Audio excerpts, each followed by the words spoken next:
আসসালামু আলাইকুম রহমতুল্লাহি ওয়া বারাকাতুহু। ইন্নাল হামদালিল্লাহ নাহমাদুহু ওয়া নুসাল্লি আলা রাসূলিহিল কারীম। সুপ্রিয় দর্শক, দেশের বাইরে যেখান থেকে এই মুহূর্তে আমাদের সাথে যুক্ত হয়েছেন সবাইকে স্বাগত জানাচ্ছি। আমি ওবায়দুল্লাহ আল কাফি।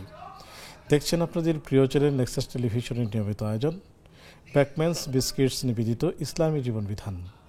সরাসরি সম্প্রচারিত এই আয়োজন শুরু করছি মহান রব্বুল আলামিনের পবিত্র নামে, বিসমিল্লাহির রহমানির রহিম, যিনি এক এবং অদ্বিতীয়, পরিচিতার শানে সুবহানাল্লাহি ওয়া বিহামদিহি আদাদা খালকিহি ওয়া রিদা নাফসিহি ওয়া জিনাতা আরশিহি ওয়া মিদাদা কালিমাতিহি। সুপ্রিয় দর্শক, মাহে রমজানের এই ক্ষণে আমরা প্রতিদিনই আপনাদের সামনে উপস্থিত হই এবং একটি নির্দিষ্ট বিষয় নিয়ে আলোচনা করি। সেই সাথে আপনারাও আমাদের সাথে যুক্ত হয়ে বিভিন্ন বিষয় জানতে চান, আমাদের শায়েখ সেই বিষয়গুলো আপনাদের সামনে তুলে ধরেন। আজও আমরা তাই করব। পবিত্র মাহে রমজানের শেষের দিকে আমরা চলে এসেছি প্রায়। আজকে আমরা আলোচনা করব, একদিকে রোজা চলছে, অন্যদিকে নির্যাতন চলছে।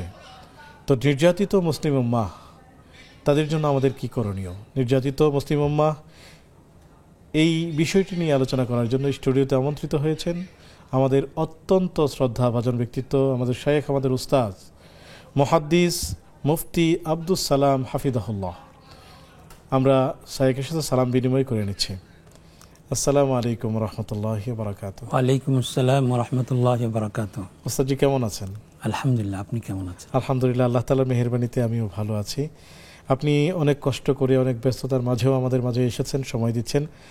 আমি আমার পক্ষ থেকে, নেক্সাসের পক্ষ থেকে এবং আমার সকল দর্শক শ্রোতার পক্ষ থেকে আপনাকে অনেক অনেক শুকরিয়া জানাচ্ছি। সকলকে শুকরিয়া। জাযাকুমুল্লাহ।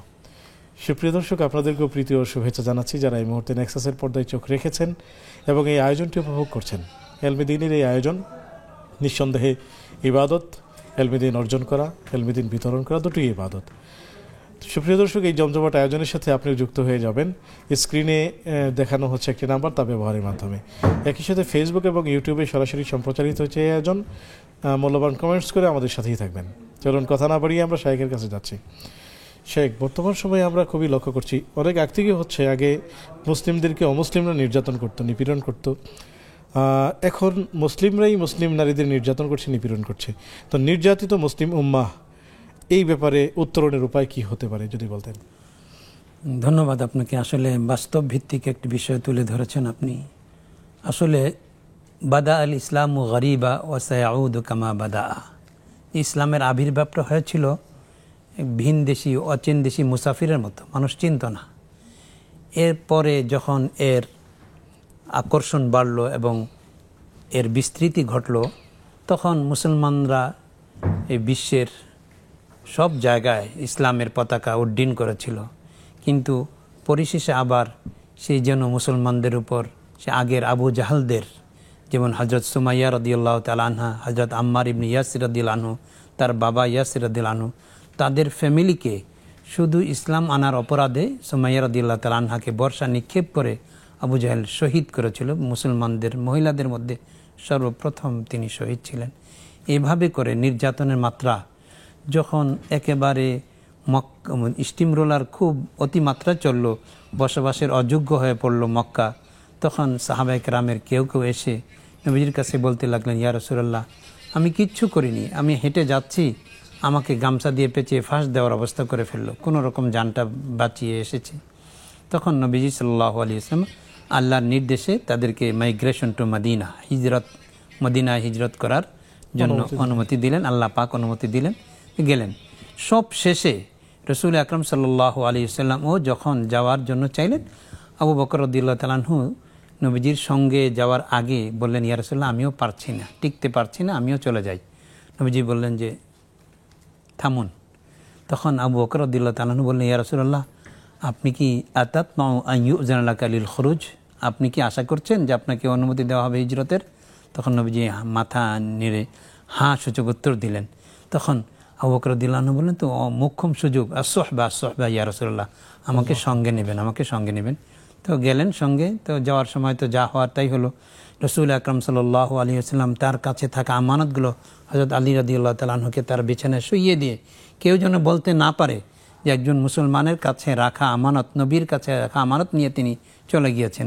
এজন্য এই জায়গায় হযরত আলী রাদিয়াল্লাহু তাআলা শুইয়ে দিয়ে তিনি আবু বকর রাদিয়াল্লাহু তাআলা আনহুকে নিয়ে চললেন, গারে সৌরে আত্মগোপন করলেন। এদিকে আবু জাহাল তাকে না পেয়ে তখন পুরস্কার ঘোষণা করলো যে জীবিত মোহাম্মদ হোক অথবা মৃত মোহাম্মদ হোক, যে কেউ তার কল্লা এনে দিতে পারবে 100 লাল উট দেওয়া হবে। এই লোভনীয় পুরস্কারের আশায় সুরাকা ইবনে মালিক ইবনে জুশম ঘোড়া ছুটিয়ে চলল। তো রসুল আকরাম সাল্লাল্লাহু আলাইহি ওয়াসাল্লামের সঙ্গে আবু বকর রাদিয়াল্লাহু আনহু দেখলেন যে ইয়া রাসূলুল্লাহ, প্রথম তো গারে সৌরে বললেন ইয়া রাসূলুল্লাহ, তারা যদি পায়ের দিকে তাকায় তাহলে আমরা ধরা পড়ে যাব। তখন নবীজি অভয় দিলেন যে মা জন্নুকা বিথনাইন আল্লাহু সালিসুহুমা, যে ওই দুইজন যাদের সঙ্গে আল্লাহ আছেন তাদের সম্পর্কে কি ধারণা পোষণ করছে আবু বকর। যাই হোক, এরপরে নবীজি সাল্লাল্লাহু আলাইহি ওয়াসাল্লাম গেলেন। তখন সুরাকা উটের আশায় নবীজিকে পাকড়াও করার নিয়ত করলো। আল্লাহর কুদরতে দেখা গেল তার ঘোড়া একেবারে কাদা মাটির মতো দাপতে লাগতো, ডেবে যেতে লাগলো। আর তখন সুরাকার বুঝতে বাকি রইল না যে আসলে এটা তো কোনো মানুষের ক্ষমতা না, এটা আল্লাহ তাআলার কুদরতের ক্ষমতা। সুতরাং নবীজির কাছে মাপ চেয়ে তিনি মুসলমান হয়ে গেলেন, সুরাকা ইবনে মালিক। তো এইভাবে মুসলমানদের উপর নির্যাতনের স্টিম রুলার এটা যুগ যুগ ধরে সালমান ফার্সি রাদিয়াল্লাহু তাআলা, সুহাইব রুমি, আম্মার রাদিয়াল্লাহু তাআলা, বিলাল রাদিয়াল্লাহু তাআলা শুধু আল্লাহকে মানার অপরাধে, তাওহীদ বলার অপরাধে তাকে এই আরবের তপ্ত মরুভূমির বালুর উপরে শুইয়ে দিয়ে আবার বুকের উপর জগদ্দল পাথর চাপ দেওয়া হতো। তিনি সেই বিভীষিকাময় মুহূর্তে বলতেন আহাদ আহাদ আহাদ। আজকে দেখুন সেই মাত্রা আজকেও আপনি লক্ষ্য করছেন যে এই মিডিয়ায় এসেছে যে কালকে ওদের ভারতে হিন্দুদের হোলি খেলা গিয়েছে, হোলি উৎসব। তো একজন মুসলমান নামাজ পড়তে আসছিল, তাকে মেখে দিতে চাইছিল। তিনি বলছেন যে এই উৎসবে আমি রাজি না, মাখতে চাননি তাদের হোলি উৎসব, এজন্য তাকে পিটিয়ে মেরে ফেলেছে। রসুল আকরাম সাল্লাল্লাহু আলাইহি ওয়াসাল্লাম যখন হযরত আম্মার ইবনে ইয়াসির রাদিয়াল্লাহু আনহু এবং তার পরিবারের কাছ দিয়ে যেতেন আর তাদেরকে বেঁধে বেঁধে অত্যাচার করা হতো, নবীজি বলতেন সাবরান আলা ইয়াসির ফাইন্না মাওইদাকুমুল জান্নাহ, একটু ধৈর্য ধরো, তোমাদের জন্য জান্নাত অপেক্ষা করছে। আসলে সেই হযরত বিলাল রাদিয়াল্লাহু তাআলা আনহু, আম্মার রাদিয়াল্লাহু তাআলা আনহু, সুহাইব, সালমান ফার্সি, তাদের এই ভাইও যে আল্লাহ কে সিवा मैं किसी को नहीं मानता, আল্লাহ কে सिवा कोई नहीं है, এই কথাই বলছিলেন। যেমনটা হযরত বিলাল রাদিয়াল্লাহু তাআলা আনহু বলছিলেন আহাদ আহাদ আহাদ, আমি আল্লাহ, এক আল্লাহকে বিশ্বাস করি। আসলে আমরা যদি নিকট অতীতে তাকাই, এই যে ফিলিস্তিনের গাজা আল ইজ্জা, সম্মানের পাত্র যে জায়গা, যেখানে বারাকনা হাওলাহু লিনুরিয়াহু মিন আয়াতিনা, এই কাহিনী কোরআনে কারীমের, সেই বরকতময় জায়গাতে আমার মুসলমান ভাই বোনদেরকে, শিশুদেরকে কিভাবে ইসরায়েলিরা বোমা মেরে মেরে একেবারে, আমরা তো নামাজ পড়ি 5 ওয়াক্ত, তারা প্রত্যেক দিন নামাজ পড়তে হতো 6 ওয়াক্ত, যেহেতু জানাজার নামাজ তাদের জন্য ফরজের মতোই হয়ে গিয়েছিল। তো এই রক্তের হোলি খেলা, এটা আসলে ইসলামের ইনশাআল্লাহ বিজয় নিশান এর আসলে আলামত। কারণ যখনই আবু জেহেলরা মুসলমানদের রক্ত ঝরিয়েছে, তখনই বদরের প্রান্তরে আল্লাহ পাক রব্বুল আলামিন সাহায্য নিয়ে এসেছেন। কাম মিন ফিআতিন কালিলাতিন গালাবাত ফিআতান কাসীরাতান বিইজনিল্লাহ, যে কত ক্ষুদ্র দল বৃহৎ দলের উপর, অস্ত্র শস্ত্রে সজ্জিত বাহিনীর উপর বিজয় অর্জন করেছেন। এজন্য আজকেও বিশ্বব্যাপী মুসলমানদেরকে যতই নিধন করা হবে, আল্লাহর আলা ইন্না নাসরাল্লাহি করিব হাত্তা ইদাস্তাইআসার রুসুলু ওয়াযান্নু আন্নাহুম ক্বাদ কুযিবু জাআহুম নাসরুনা। আল্লাহ রাব্বুল আলামিন বলেন যে যখন নবীর অনুসারীরা একেবারে হতাশ হয়ে পড়ল, তখনই আমার সাহায্য তাদের কাছে আসছে। এজন্য আলহামদুলিল্লাহ ফিলিস্তিনি ভাইদের এই রক্ত, এই গাজার ভাইদের রক্ত, ইয়ামান, এই যে ইয়ামানবাসীরা, ইয়ামান দেশটা এটা ইসরায়েলের জাহাজকে বাধা দিয়েছে বিধায় আমেরিকা শুধু জলপথে ইসরায়েলের জাহাজকে যেতে দেয়নি। শুধু এই অপরাধে আজকে গাজার মতো অত্যাচার, বম্বিং করে শেষ করে দেওয়া হচ্ছে, বড় বড় বিল্ডিং ধসিয়ে দেওয়া হচ্ছে এবং বাচ্চাদেরকে টার্গেট করে আবাসিক এলাকায়, যেটা সামরিক এলাকা নয়, আবাসিক এলাকায় এভাবে বম্বিং করা হচ্ছে। তো এটাও ইনশাআল্লাহ মুসলমানদের আলা ইন্না নাসরাল্লাহি করিব, যে আল্লাহর সাহায্য ও চিরেই এসে যাবে, এটা ইনশাআল্লাহ।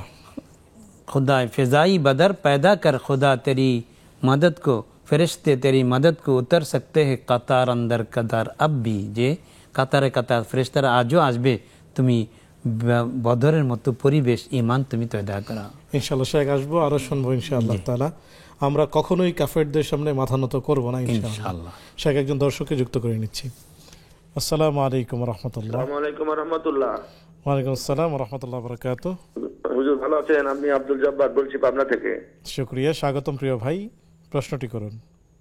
প্রশ্ন হচ্ছে হুজুর, আমি আপনাদের এই 7-8 বছর আপনাদের বিভিন্ন চ্যানেলে প্রোগ্রাম দেখে আল্লাহ অনেক কিছু শিক্ষার মতো যোগ্যতা দিছে। তা আমি যেটুকু জানছি বা শিখছি, আমাদের মসজিদে মনে করেন আমি তো আর আলেম না, আলেম থাকে আর অন্যান্য মানুষ থাকে। আমি কি ইমাম সাহেবের কাছে অনুমতি সাপেক্ষে আমি কোরআন হাদিস থেকে কিছু কথা বলতে পারবো কিনা? এই ধরনের হাদিসে কোরআনে নিষেধ আছে কিনা? আচ্ছা, আলেম সম্প্রদায় বসে আছে, তার ভিতরে আমি ইমামের কাছে অনুমতি নিয়ে কথা বললাম। আর একটা প্রশ্ন, বুঝতে পারছেন হুজুর? জি জি জি। আর একটা প্রশ্ন যদি করবো, আর একটা প্রশ্ন, যে নবী করিম সাল্লাল্লাহু আলাইহি ওয়াসাল্লাম মানুষের বোঝা লাঘব করেছেন। মা খাদিজা যে বলছিল কোরআন নাজিল হওয়ার সঙ্গে তুমি মানুষের বোঝা লাঘব করে দাও, এই লাঘব করতে কি বুড়িমার বোঝা টানছে, অমুকের বোঝা টানছে, এগুলোই না মানুষের চিন্তার বোঝা, মানুষের ঋণের বোঝা, মানুষের এই ঝামেলা, আমরা গাড়ি চাকরি বলে নিয়ে গাড়ি বোঝা আছে, এই বোঝা বলতে কি বোঝা? যে নবীজি যে মানুষের বোঝা। প্রিয় ভাই, আমাদের সাথেই থাকুন, শায়েক উত্তর দিবেন ইনশাআল্লাহ তাআলা। সুপ্রিয় দর্শক, দেখছেন আপনাদের প্রিয় আয়োজন ব্যাকম্যানস বিস্কিটস নিবেদিত ইসলামী জীবন বিধান। সময় হলো একটি বিজ্ঞাপন বিরতিতে যাবার, ফিরছি একটু পর, আমাদের সাথেই থাকুন।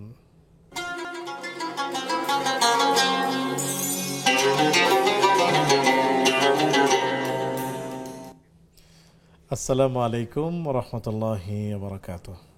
সুপ্রিয় দর্শক, বিরতির পর সাদর আমন্ত্রণ জানাচ্ছি আপনাদের প্রিয় আয়োজন ব্যাকম্যানস বিস্কিটস নিবেদিত এলো আমাদের ইসলামী জীবন বিধানে।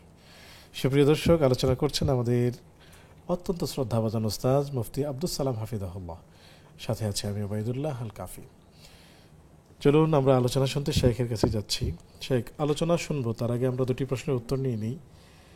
যে এই যে আমাদের আয়োজনগুলো থাকে, হালাকাগুলো থেকে শুনে শুনে বেশ কিছু ইসলামিক জ্ঞান অর্জন করেছেন। এখন তিনি কি ইমাম সাহেবের অনুমতি নিয়ে ইমাম সাহেব বা আলেমদের সামনে তিনি সাধারণ জনগণের উদ্দেশ্যে কোনো ইসলামিক আলোচনা রাখতে পারবেন কি না? আসলে টিভির প্রোগ্রাম থেকে যে শিক্ষাটা হয় এটা ব্যক্তিগত পর্যায়ে আমলযোগ্য, কিন্তু এটা বিতরণযোগ্য না, কারণ এর মধ্যে অনেক কিছু ত্রুটিও থেকে যেতে পারে। এজন্য যদি একান্ত প্রয়োজন না হয় তাহলে আলেম ওলামার উপস্থিতিতে নিজের ইলমটা জাহির না করাটাই উচিত হবে। তবুও যদি ইমাম সাহেব না থাকেন বা ইমাম সাহেব অবর্তমানে তাকে দায়িত্ব দিয়ে যান, তাহলে তিনি চালিয়ে যেতে পারবেন, এতে আপত্তি নেই। কিন্তু ওলামাদের উপস্থিতিতে এভাবে করলে তার ওলামাদের একটা অবমাননার প্রশ্ন থেকে যাবে এবং নিজেকে উনি যে ওলামাদের সামনেও তিনি কথা বলতে পারছেন, একটা অহমিকা ভাব চলে আসবে।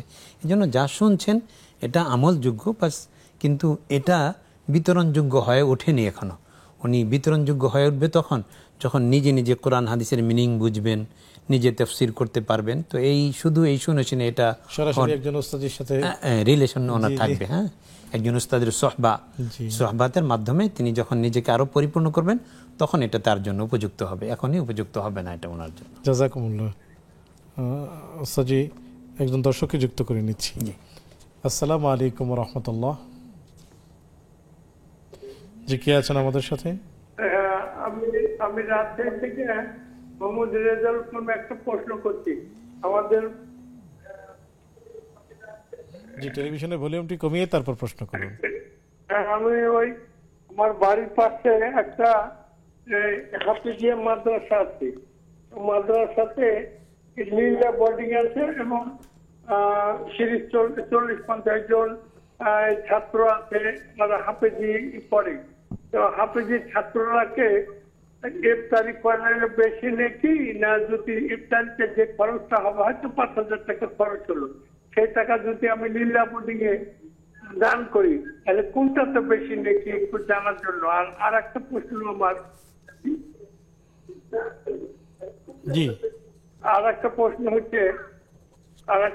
হচ্ছে যে আমার 10 বিঘা জমি আছে। তো 10 বিঘা জমিতে আমি 1,40,000 টাকাতে লিজ দিয়েছি।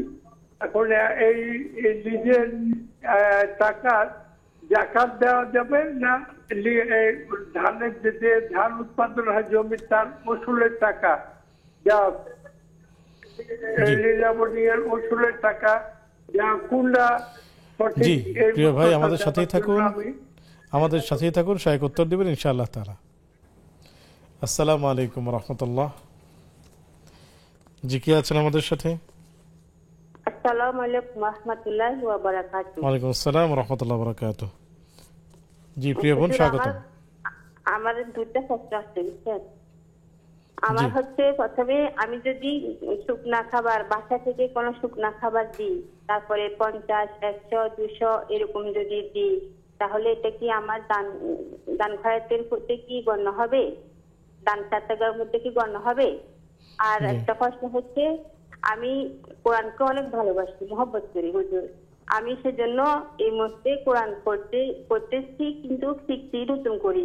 আজকে 4-5 মাস হচ্ছে, কিন্তু আমার অনেক ইচ্ছা কোরআনটা পড়ার জন্য, শেখার জন্য, একদম হুজুরদের মতো, আপনাদের মতো সহিভাবে পড়ার জন্য। কিন্তু আমি যে পারি না, একটু ঠুকি আস্তে আস্তে দখল খেয়ে আমি পড়ি। কিন্তু যদি কোনো মানে আমি তারাইলিপ টান, দুয়ালিপ টান, হরকত, তানবিন এগুলো যদি টান হয়ে যায়, এটাতে কোনো আমার সমস্যা হবে, গুনাহ হবে। আমি কিন্তু অনেক চেষ্টা করি, বুঝছেন? জি প্রিয় বোন, আমাদের সাথেই থাকুন, সহায়ক উত্তর দিবেন ইনশাআল্লাহ তাআলা। শুকরিয়া। বেশ অনেকগুলো প্রশ্ন আসছে, আলহামদুলিল্লাহ। শেখ, মানুষের বোঝা লাঘব বলতে কি বোঝানো হয়েছে জানতে চেয়েছেন? মানুষের বোঝা লাঘব মানে হলো যে একজন মানুষ ঋণে জর্জরিত আছে, তার মেয়েটা বিয়ে দিতে পারছে না, ছেলেটাকে স্কুল কলেজ মাদ্রাসায় ভর্তি করাতে পারছে না, তা আবার জীবনের চাকা অচল হয়ে আছে, তিনি অসুস্থ, তার চিকিৎসা করার মতো ব্যয়ভার তিনি নির্বাহ করতে পারছেন না, তার আত্মীয় স্বজন, তার মা বাবা, ফ্যামিলির কেউ অসুস্থ, তিনি তার সুচিকিৎসার ব্যবস্থা করতে পারছেন না। এই সমস্ত কিছুই ব্যক্তির বোঝা হিসাবে চিহ্নিত হয়ে থাকে। সুতরাং আমি যদি এই ক্ষেত্রে তাকে সাহায্য করি, তাহলে এটা বোঝা লাঘব করার সওয়াবের মধ্যে। মান খাফাফা আল্লাহু আনহু ইয়াউমাল কিয়ামা, যে বান্দার কোনো বোঝা লাঘব করবে, আল্লাহ তাআলা কিয়ামত দিবসে তার বোঝা লাঘব করে দেবেন, এই সওয়াবের মধ্যে তিনি পড়বেন। জাযাকুমুল্লাহ। শেখ, বাড়ির পাশে লিল্লা বোর্ডিং আছে, সেই ক্ষেত্রে উনি 5,000 টাকা সেটি কি ইফতার করানোর জন্য দিবেন নাকি লিল্লা বোর্ডিংয়ে দিবেন? কোনটি বেশি সওয়াব হবে? এখন এখানে দুটো জিনিস, সেটা হলো যে ইফতার যারা করছেন তাদের ক্ষেত্রে ব্যয় করাটা বেশি প্রয়োজনীয়তা নাকি লিল্লা ফান্ডে দেওয়ার প্রয়োজনীয়তা বেশি? যদি প্রয়োজনীয়তা লিল্লা ফান্ডে দেওয়ার হয়, তাহলে লিল্লা ফান্ডেই সওয়াব বেশি হবে। আর যদি এমন হয় যে যারা রোজা রাখছেন এত হতদরিদ্র, নিজেদের থেকে ইফতার কিনে খাওয়ার মতো সঙ্গতি সাধ্য তাদের নেই, তাহলে এখানে দিলেই সওয়াব হবে। কারণ রোজাদারকে ইফতার করানোর সওয়াবটা হাদিসের মধ্যে অনেক বেশি কথা বলা হয়েছে। মান ফাত্তারা ফি সাইমান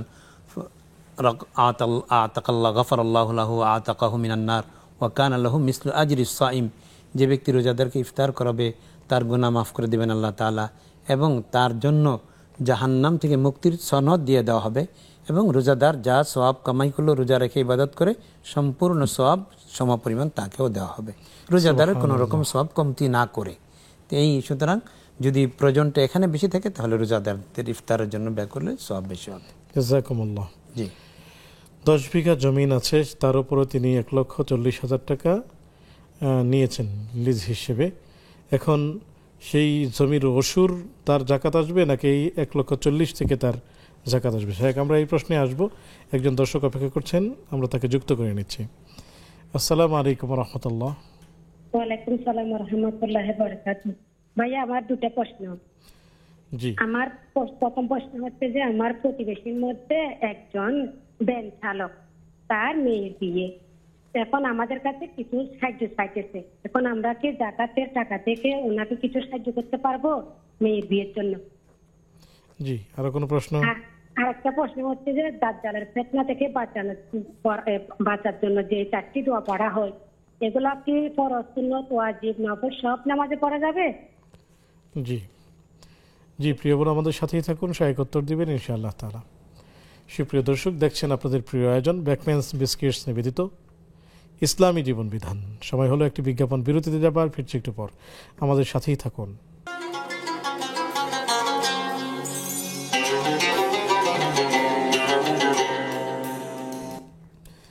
আসসালামু আলাইকুম ওয়া রাহমাতুল্লাহি ওয়া বারাকাতুহু। সুপ্রিয় দর্শক, বিরতির পর সাদর আমন্ত্রণ জানাচ্ছি আপনাদের প্রিয় আয়োজন ব্যাকম্যানস বিস্কিটস নিবেদিত ইসলামী জীবন বিধানে।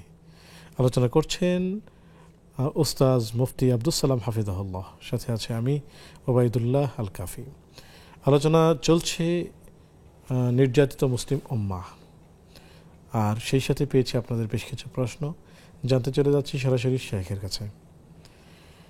শেখ, আমরা জানতে চাই যে শুকনা খাবার একজন বোন দান করেন, তো সেটি কি দান এবং সাদাকা হিসেবে গণ্য হবে কিনা? শুকনো খাবার খাবার শুকনো হোক, তরল হোক, লিকুইড হোক, যে কোনো প্রকারে খাবার, যেটা খাবার গ্রহণ করা যায়, খেতে পারেন, এমন কিছু দান করলেই সেটা খাবার দানের সওয়াবের মধ্যে তিনি শামিল হবেন এবং সেই সওয়াব আল্লাহ তাআলা তাকে দান করবেন। কারণ রাসূল সাল্লাল্লাহু আলাইহি ওয়াসাল্লাম যখন ইফতার করানোর ফজিলত বললেন, সাহাবারা বুঝলেন যে পেট পুরে খাওয়াতে হবে, তখন বললেন, ইয়া রাসূলুল্লাহ, লাইসা কুল্লুনা ইয়াজিদু মা ইউফাত্তিরু বিহি সাইম। রোজাদারকে পেট পুরে আহার করানোর মতো সঙ্গতি আমাদের সবার নেই। নবীজি বললেন যে ইউতিল্লাহু হাযা সওয়াব মান ফাত্তারা সাইমান আলা তামরাতিন আলা মাযকাতি লাবানিন আও শারবাতি মাইন। এক ঢুক পানি, এক চুমুক দুধ এবং একটু খেজুরের টুকরা দিয়ে ইফতার করালেও সেটা রোজাদারকে ইফতার করানোর সওয়াব আল্লাহ দান করবেন। সুতরাং আপনি শুকনো খাবার দিলেন না ভেজা খাবার দিলেন, এটা বড় কথা না। এই খাবারটা রোজাদারের মুখে গেল কিনা, তিনি খেতে পারলেন কিনা, তাহলে যে পরিমাণেই হোক এবং যেভাবেই হোক তিনি খেতে পারলে এটা রোজাদারকে ইফতার করানোর সওয়াব আপনি পাবেন। শুকরিয়া, জাযাকুমুল্লাহ।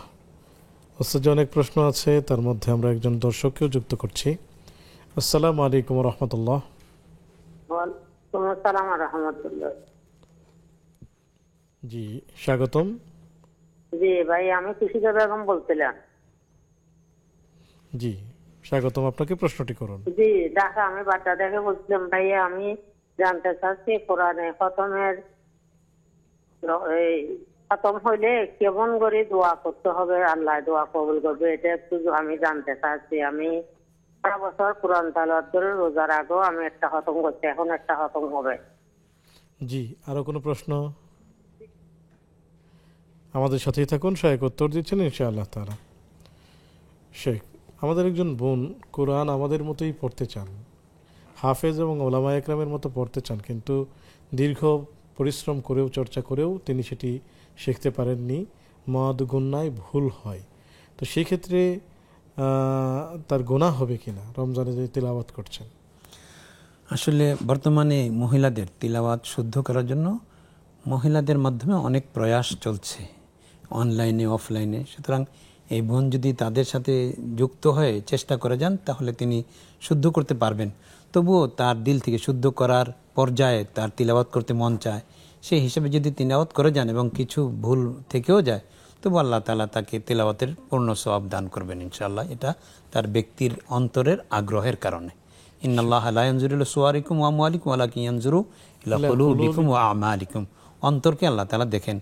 বরং হাদিসের মধ্যে নবীজি সাল্লাল্লাহু আলাইহি ওয়াসাল্লাম ইরশাদ করেছেন যে ওয়াল্লাযী ইয়াকরাউল কুরআন ওয়া ইয়াতাতাউ ফীহি ফালাহু আজরান। যে কোরআনের আগ্রহে কোরআন পড়তে যায় কিন্তু ঠেকে যায়, তারপরও আগ্রহ কমে না, পড়ে যায়, তাহলে তার দুইটা সওয়াব হবে। সুবহানাল্লাহ। একটা আগ্রহের কারণে আর একটা হলো তিলাওয়াতের সওয়াব আল্লাহ তাকে দান করবেন। সুতরাং বোনের ব্যাপারে আল্লাহ তাআলা এই সওয়াব মঞ্জুর করেন, এটা আশা করছি ইনশাআল্লাহ তাআলা। শেখ, ভ্যান চালক তার মেয়ের বিয়েতে যাকাতের অনুদান দেয়া যাবে কিনা? সাধারণত রিক্সা চালক, ভ্যান চালক, ঠেলা গাড়ি চালক, এদের তো জাকাত দেওয়ার মতো সঙ্গতি থাকে না, বরং নেওয়ার সঙ্গতি থাকে। তাহলে তার মেয়ের বিয়েতে তাকে জাকাত এর অর্থ দিলে কোনো অসুবিধা নেই। এটা জাকাতের খাত, যে প্রথম খাত, যে ইন্নামাস সাদাকাতু লিল ফুকারাই ওয়াল মাসাকিন, দরিদ্র শ্রেণী যাদের নিসাব পরিমাণ সম্পদ নেই, সেই পর্যায়ে প্রথম খাতের মধ্যে তারা অন্তর্ভুক্ত হবেন।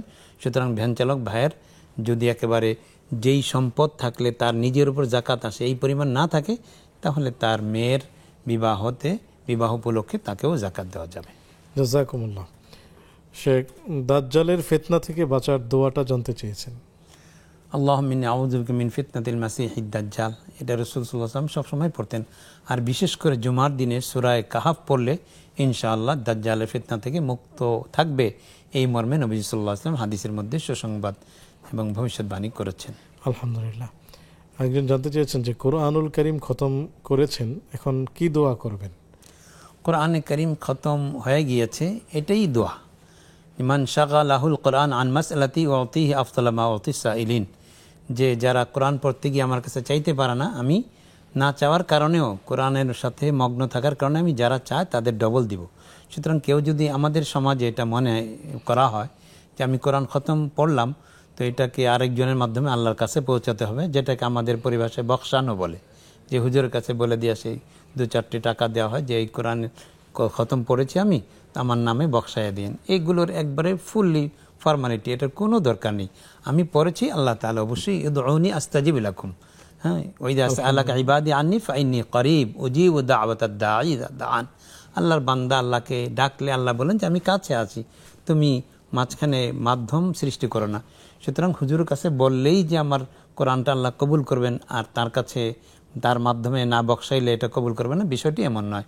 বোন পড়েছেন এবং এখন আল্লাহর কাছে দোয়া করবেন আল্লাহ যেন তার তিলাওয়াতকে কবুল করেন, খতমের পূর্ণাঙ্গ সওয়াব তার জন্য মঞ্জুর করেন। আমিন ইয়া রাব্বাল আলামিন। অনলাইনে অনেক প্রশ্ন এসেছে, আমরা আরেকজন দর্শককে যুক্ত করছি, তারপর ইনশাআল্লাহ ফিরছি। আসসালামু আলাইকুম ওয়া রাহমাতুল্লাহ। ওয়ালাইকুম আসসালাম ওয়া রাহমাতুল্লাহি ওয়া বারাকাতুহু। জাহাঙ্গীর হোসেন বলছিলাম স্বরূপকাঠি পিরোজপুর থেকে। স্বাগতম প্রিয় ভাই, প্রশ্নটি করুন। আমার প্রশ্ন হলো, আমি সরকারি ট্রেনিং উপলক্ষে একবার বিদেশে গিয়েছি, ঠিক সেই সময় রোজা শুরু হয়ে গেছে। তো এই কারণে আমি 2টা রোজা রেখেছি, বাকি রোজাগুলো রাখতে পারিনি। তো অনেক দিন হয়ে গেছে, এখন কি সেই রোজা রাখা যাবে? বেশ কয়েক বছর হয়ে গেছে, জি, না কাফারা দেয়া লাগবে? তো জানাবেন। জি প্রিয় ভাই, আমাদের সাথেই থাকুন, শেখ উত্তর দিচ্ছেন। শেখ, যেমন আপনি শুনলেন, ট্রেনিং করতে গিয়ে তিনি রোজা কাজা করেছেন, এখনও সেই রোজা রাখা হয়নি, এখন কি করবেন? মুসাফির যদি শরীয়ত সম্মত সফর, মানে যেই সফরের গেলে আপনার নামাজ কসর পড়া যায়, এই পরিমাণ দূরত্বে গেলে তিনি মুসাফির বলে গণ্য হন শরীয়তের দৃষ্টিতে। তাকে আল্লাহ পাক রব্বুল আলামিন ফামান কানা মিনকুম মারিদান আও আলা সাফারিন ফাইদ্দাতুম মিন আইয়ামিন উখার, তোমাদের কেউ যদি অসুস্থ হও, রোজা রাখতে সক্ষম না হও, অথবা সফরে থাকো, তাহলে সে অন্য দিনগুলোতে তার রোজা রেখে দেবে। এখন দেখুন, রোজা আল্লাহর কাছে মানে আল্লাহ আপনার কাছে পাওনা একটা ইবাদত। এখন আপনি সময় মতো করতে পারেননি। আপনি যদি কারো কাছ থেকে ঋণ নিতেন এবং ঋণটা 1 বছর দেওয়ার কথা 2 বছর হয়নি, 5 বছর পরে দিচ্ছেন, তাহলে দিতে হতো না। সুতরাং ইবাদত যেটা আমি করতে পারিনি, এটা আল্লাহর ঋণ। এটা সময় অনেক হয়ে গেল, 2-4 বছর চলে গেলেও সেটা আপনাকে এই রমাজানের পরে আল্লাহ তাআলার সুস্থতা সাপেক্ষে আপনি সেই কাজাগুলো আগে করে নেবেন। আপনি নফলের চাইতে যে রমাজানের কাজা রয়ে গেছে সেগুলো আপনার জন্য গুরুত্বপূর্ণ। এটা ঋণ, এই ঋণ আল্লাহর ঋণটা আপনাকে আগে পরিশোধ করতে হবে। শুকরিয়া, জাযাকুমুল্লাহ। মারিয়া চৌধুরী জানতে চেয়েছেন, আমাদের এলাকার মসজিদে রমজান মাসে কিয়ামুল লাইলের নামাজ 12 রাকাত অনুষ্ঠিত হয়। তো রাত 12টা 15-তে শুরু করে রাত 3টা 20-এ শেষ হয়। প্রতি 9 রমজান কোরআন কারিম 1 খতম হয়। পুরো নামাজ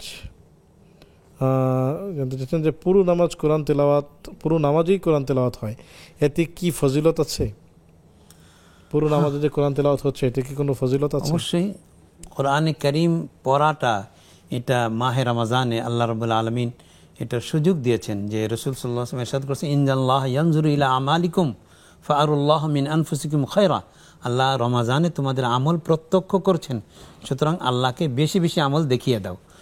সালাত তারাবি তো পড়বই, কিয়ামুল লাইল পড়ে আরও বেশি কোরআনে কারিম খতম করে আল্লাহকে আমাদের বেশি আমল দেখিয়ে দিব। এটাই তো আল্লাহ তাআলা চাচ্ছেন আমাদের থেকে। শুকরিয়া, জাযাকুমুল্লাহ। আর অনেক প্রশ্ন আমরা আসবো, একজনকে যুক্ত করে নিচ্ছি। আসসালামু আলাইকুম ওয়া রাহমাতুল্লাহ।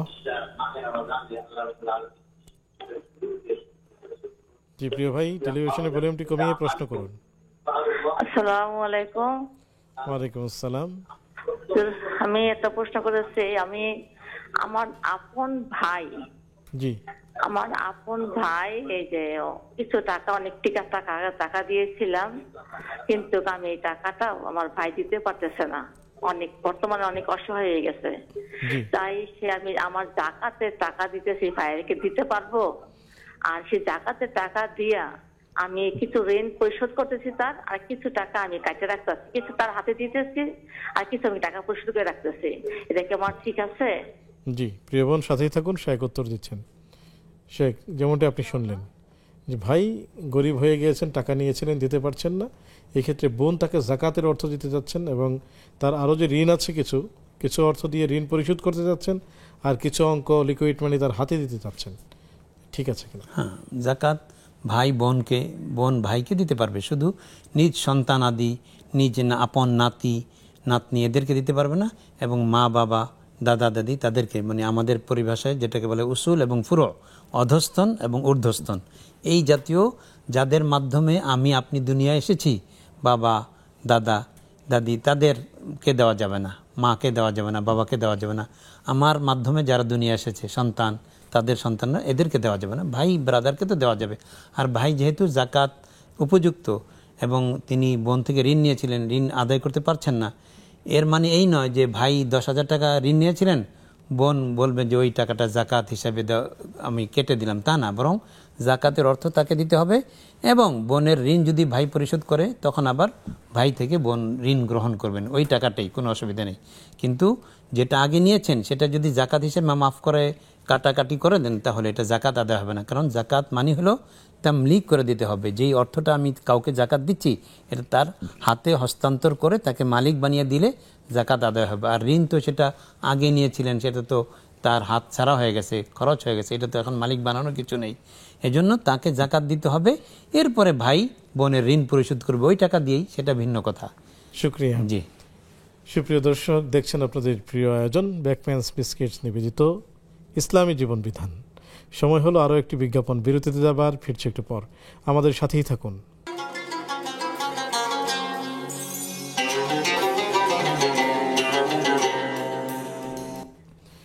আসসালামু আলাইকুম রহমতুল্লাহি ওয়া সুপ্রিয় দর্শক, বিরতির পর সাদর আমন্ত্রণ জানাচ্ছি আপনাদের প্রিয় আয়োজন ব্যাকপ্যান্স বিস্কিটস নিবেদিত ইসলামী জীবন বিধানে। আলোচনা করছেন ওস্তাদ মুফতি আব্দুস সালাম হাফিজাহুল্লাহ, সাথে আছে আমি ওবায়দুল্লাহ আল কাফি। আলোচনা চলছে মুসলিম, নির্যাতিত মুসলিম উম্মাহ, সেই সাথে বেশ কিছু প্রশ্ন আপনাদের পেয়েছে, আমরা সেই উত্তরগুলো জানতে শেখের কাছে চলে যাচ্ছি। শেখ মাহফুজা মোস্তফা জানতে চেয়েছেন, মক্কায় রোজায় এশা প্লাস 10 রাকাত নামাজের পর রাত 12টায় আবার 8 থেকে 10 রাকাত যে নামাজ আদায় করে, সেটি কি তারাবি না তাহাজ্জুদ? হ্যাঁ, এটা আমরা যারা গিয়েছি বা আপনি জানেন যে করোনার কারণে এবং এখন বিভিন্ন নির্মাণ চলছে, এগুলো একবার রমজানে এই যে ঝড় তুফান এসে নির্মাণ অবস্থায় তখন দুর্ঘটনা ঘটলো, তুফান হলো, সাইক্লোনের কারণে অনেক হাজি মারা গিয়েছিল। এজন্য সৌদি সরকার 10 রাকাত কমিয়ে দিয়েছে, এটা এই মর্মে তারা সিদ্ধান্ত নিয়েছে 10 রাকাত। তো প্রথম এশারের সাথে যে 10 রাকাত পড়া হয় এটা তারাবি হিসাবে, আর পরে যে রাতে পড়েন 12টার পরে সেটা সালাতুল কিয়ামুল লাইল, মানে হলো সালাতুল তাহাজ্জুদ হিসাবে পড়েন। শুকরিয়া, জাযাকুমুল্লাহ। জানতে চেয়েছেন তানজুমা নিশাত, আসসালামু আলাইকুম হুজুর, আমার এই বছর যে জাকাতের টাকা এসেছে সবাইকে দেওয়ার পর যদি কিছু টাকা রেখে দেই সারা বছর হেল্প করার জন্য, তাহলে কি ঠিক হবে? আসলে জাকাতের অর্থ যতক্ষণ পর্যন্ত আপনি আপনার মালিকানা থেকে বের না করছেন ততক্ষণ পর্যন্ত আপনার জাকাত আদায় হবে না। এজন্য ওগুলো রেখে দিতে পারেন, কিন্তু ওগুলোর জাকাত এর দায়িত্ব রয়ে গেল। আপনি হস্তান্তর করলে, ট্রান্সফার হইলেই শুধুমাত্র তখন জাকাত আদায় হবে। আর নাহলে এখনও আপনি জাকাত যেটুকুন অংশ রেখে দিলেন তার জাকাত আদায় করেননি বলে আপনি অনাদায়ী গুনাহ আপনার মধ্যে থেকে যাবে।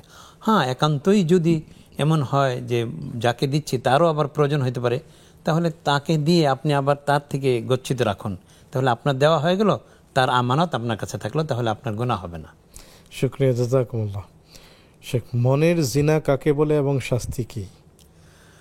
আসলে মনের জিনার শাস্তি হলো যে রাসূল আকরাম সাল্লাল্লাহু আলাইহি ওয়াসাল্লাম বলেন, কুতিবা আলা ইবনে আদম হাজ্জুহু মিনাজ জিনা ফাজিনাল আইন আন নাজর ওয়া জিনাল কলবি আল ইরাদাতু, যে ওয়া জিনাল ইয়াদ আল লামস ইত্যাদি ইত্যাদি বলে নবী সাল্লাল্লাহু আলাইহি ওয়াসাল্লাম বুঝিয়েছেন যে বনি আদমের প্রত্যেকটা অঙ্গের মধ্যেই জিনার কথা লিখে দেওয়া আছে। সুতরাং হাতের জিনা হলো স্পর্শ করা, চোখের জিনা হলো তাকিয়ে থাকা, কলবের জিনা হলো সংকল্পবদ্ধ হওয়া, যে সংকল্প করা যে আমি এটা করবই। মনে করেন যে আমি ইচ্ছা করলাম যে এটা করবই, কিন্তু অন্য কারণে পারলাম না, তাহলে আমি এটা করার জন্য যে সংকল্পবদ্ধ হলাম এই জন্য আমার গুনাহ হবে। সুতরাং যে ব্যক্তি জিনা করার জন্য একেবারে দৃঢ় সংকল্প যে আমি এই সুযোগটা আর হাতছাড়া করবই না, পরে অবশ্য কাজে লাগাতে পারলো না সুযোগটাকে, সেটা ভিন্ন কথা, কিন্তু গুনাহের সংকল্পবদ্ধ হওয়ার আজম বিল জাজম যেটাকে বলে, যে একেবারে চূড়ান্তভাবে এগিয়ে যাওয়া, এই মানসিকতা লালন করার কারণে তার গুনাহ হবে। আল্লাহ আমাদের হিফাজত করুন। শুকরান, জাযাকুমুল্লাহ। আমাদের আরও অনেক প্রশ্ন আছে, কিন্তু আমরা একজন দর্শককেও যুক্ত করতে চাচ্ছি। আসসালামু আলাইকুম রহমতুল্লাহ। জি, কে আছেন আমাদের সাথে? আমি অজিফা আক্তার বলছি, বসুন্ধরা আবাসিক থেকে। জি, স্বাগতম প্রিয় বোন, প্রশ্নটি করুন। আচ্ছা, কোরআনশিপ যেহেতু আমি কালকে বাড়ি চলে যাব, তো দেশে বাড়ি যাব, আমি কোরআনশিপ যেখানে পড়ছি ওই জায়গাটা কি ছবি উঠে নেওয়া যাবে মোবাইলে, বা লিখে নিয়ে যাওয়া যাবে, যেন আমি বাড়িতে যাইতে পড়তে পারি? জি, আরো কোনো প্রশ্ন? আর একটা প্রশ্ন ছিল আমার। আচ্ছা, মানুষ মারা যাওয়ার পরে কোথায় থাকে ওনারা? জি প্রিয় বোন, আমাদের সাথেই থাকুন, শেখ উত্তর দিবেন ইনশাআল্লাহ তাআলা। শেখ যেমনটি আপনি শুনলেন, তিনি কোরআন নির্দিষ্ট একটি জায়গা পর্যন্ত পড়েছেন, এখন হয়তো পৃষ্ঠা নাম্বার ভুলে যাবেন, যেহেতু তিনি আরবি জানেন না, সেই ক্ষেত্রে ছবি উঠিয়ে নিতে চাচ্ছেন, এটি পারবেন কিনা? আপত্তির কিছু নেই, তবে কোরআনের ওই ছবির জায়গাটাকে সম্মান প্রদর্শন করতে হবে। মোবাইলকে যত্রতত্র ফেলে রেখে কোরআনের আয়াতকে ফেলে রাখার অবমর্যাদায় তিনি পড়ে যাবেন। এই জন্য স্মরণ হওয়ার মানুষের ইচ্ছা যে যেন দেখলে স্মরণ হয়, এই জন্য এই ছবি নিতে পারবেন, কিন্তু এটার ইজ্জত এহতেরাম সম্মান করতে হবে তাকে। জাযাকুমুল্লাহ। জানতে চেয়েছেন আমাদের বোন যে মানুষ মারা গেলে থাকে কোথায়? মানুষ দুই ধরনের হয়, নেককার, বদকার। যদি নেককার মানুষ হয় তাহলে কোথায় থাকে? কাল্লা ইন্না কিতাবাল আবরার লাফি ইল্লিয়িন, তাহলে তার মর্যাদা ইল্লিয়িনের মধ্যে হয়। আর যদি ইন্না কিতাবাল ফুজ্জারি লাফি সিজ্জিন, আর যদি বদকার হয়, ভালো মানুষ না হয়, তাহলে তার স্থান হয় সিজ্জিনে। এই দুইটাই আলামে বরজাখের একটা অংশ। এরপরে আল্লাহ তাআলা যখন ফয়সালা করবেন তখন তো জান্নাত জাহান্নামে চূড়ান্ত ফয়সালা হয়ে যাবে। শুকরিয়া, জাযাকুমুল্লাহ। তাহলে ইল্লিয়িন জান্নাতীদের একটা স্তর। শুকরিয়া। জানতে চেয়েছেন সৈয়দা মিম, আমার আম্মু কোরআন শরীফ একবার আরবিতে পড়ে খতম দিয়ে এখন বাংলায় পুরো কোরআন শরীফ একবার পড়বেন, এজন্য কি আরেকবার কোরআন খতমের সওয়াব পাবেন? কোরআন করিম খতমের সওয়াব হলো যে তিলাওয়াত করে যাওয়া, এটা হলো মূল, শব্দগুলো যথাযথভাবে তিলাওয়াত করে যাওয়া, এটা কোরআন করিমের খতম।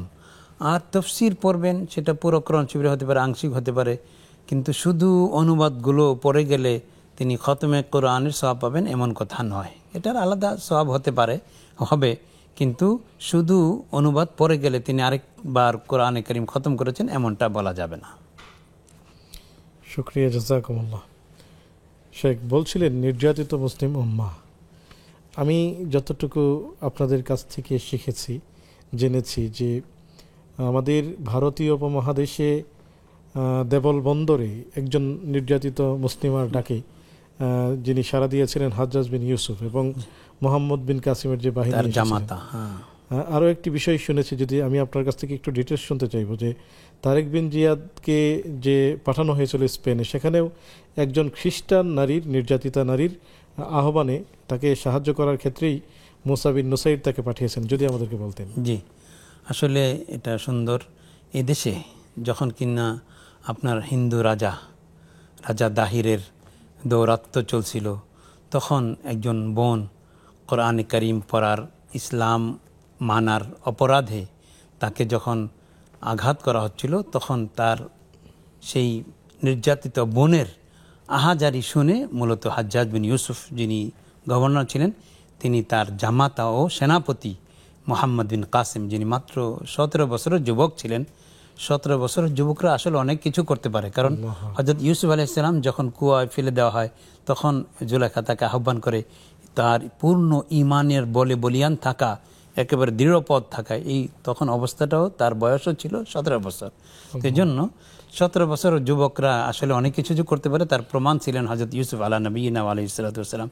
তো যাই হোক, মোহাম্মদ বিন কাসিম রাহিমাহুল্লাহ এদেশে এসে সিন্ধু জয়ের মাধ্যমে, আসলে সিন্ধু জয় বলতে মূলত ওই যে নির্যাতিত বোনের আহাজারিতে এটা তাদের টনক নড়ল, এবং হাজ্জাজ বিন ইউসুফের নির্দেশে তিনি যখন এই রাজাকে একেবারে তার সমুচিত জবাব দেওয়ার জন্য আসলেন, তখন তারা পিছু হটলো, যুদ্ধ হলো, কিন্তু তারা টিকতে পারলো না। আর এভাবে মুসলমানদের এই উপমহাদেশ আগমনের দ্বার উন্মোচিত হলো। অনেক অনেক শুকরিয়া, জাযাকুমুল্লাহু খায়রান। জি, সুপ্রিয় দর্শক, ইসলাম শান্তির ধর্ম, তবে নির্যাতিত নিপীড়িত মানুষ যে ধর্ম এবং বর্ণের হোক, তার পাশে দাঁড়ানোর শিক্ষাও ইসলাম আমাদেরকে দেয়।